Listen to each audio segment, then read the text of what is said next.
planned, but this is our recap of our Scotland journey. Took a bit longer than expected because, to be honest with you, it's quite painful watching the first couple of episodes. It's really embarrassing seeing yourself on YouTube. That's all I gotta say. But anyway, we've put together a highlight package for you, and hope you enjoy it.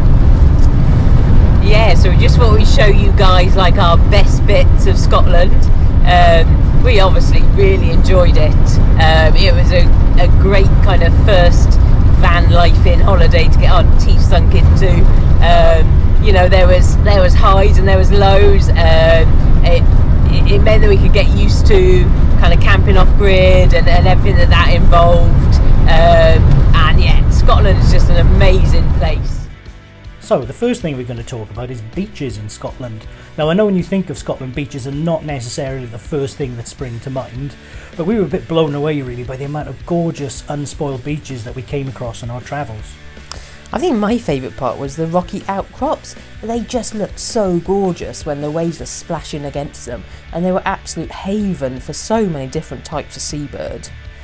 Obviously, it shouldn't be a surprise that there's so much in the way of nice beaches because so much of Scotland is rugged, unspoiled coastline, but it was still a very, very nice surprise nonetheless. The water was crystal clear. We even saw people with wetsuits on snorkeling in Ardentini Beach, which looked absolutely amazing.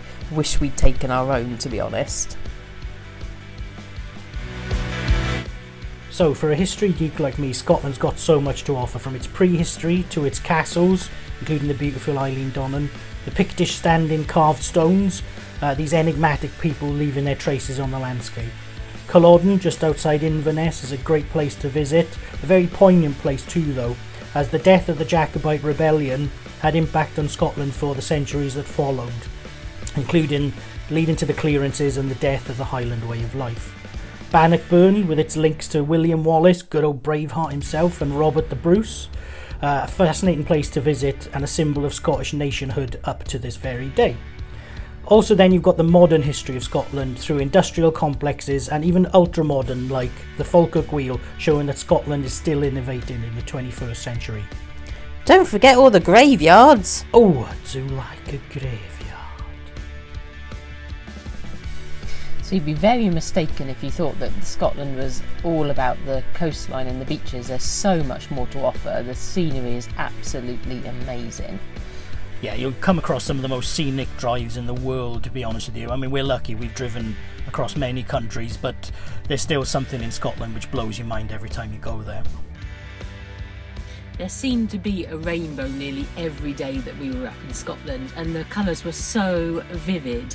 The rainbows themselves were huge, and it just felt like you were driving past the end of them.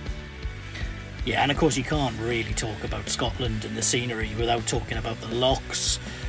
From the big ones like Loch Ness, but actually we found that the more remote you went, the lochs became more picturesque and more stunning really as you moved out of civilization and into the countryside. What I loved about the lochs was the tiny little islands that were in the middle of them. It just made them look so cute. And a lot of them man-made apparently. And then obviously the dramatic seas then as you got through the north coast and came around to the eastern side of Scotland. Yeah, and who can forget sunsets? I mean, we had some of the most spectacular sunsets we've ever seen on our journey up there. I love wildlife, so seeing so much of it in Scotland was amazing. There were so many different species of birds. The seals were just great. There were so many of them to see, just playing with each other and lounging around on rocks. And of course the Highland coo. We only saw a few, but one of them stood right next to the car and didn't care at all that we were videoing it. And then the amazing pod of dolphins or porpoise that we caught on the drone. So I think it's fair to say that the weather was interesting when we were in Scotland. They've got a local saying that it's 4 seasons in one day up there. They're definitely right. It could be absolutely chucking it down in the morning, freezing cold. By the afternoon, you're out in your t-shirts and shorts because it's so gorgeous and sunny.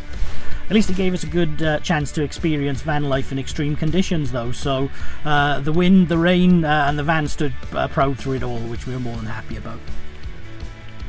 And perhaps the most important thing for us was the ability to park up in Scotland, from organised campsites, which were amazing, to CL sites, which were cool, to little sort of community facilities where people were welcoming you into their community for a small charge, plus places where you could just literally empty your wastewater if you needed to. All of those made it really easy to enjoy van life in around the country.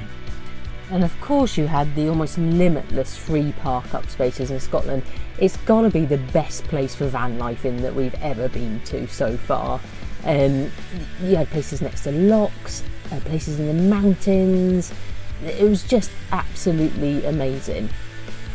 And we found it was really cool at places like the Forestry Commission in Scotland were offering out free parking in selected sort of scenes. Because of the time of year that we went, it was brilliant, it was lovely and quiet, and we got to take advantage of those facilities. And all we've got to hope now is that people looked after them well enough that they're going to reintroduce that again next year.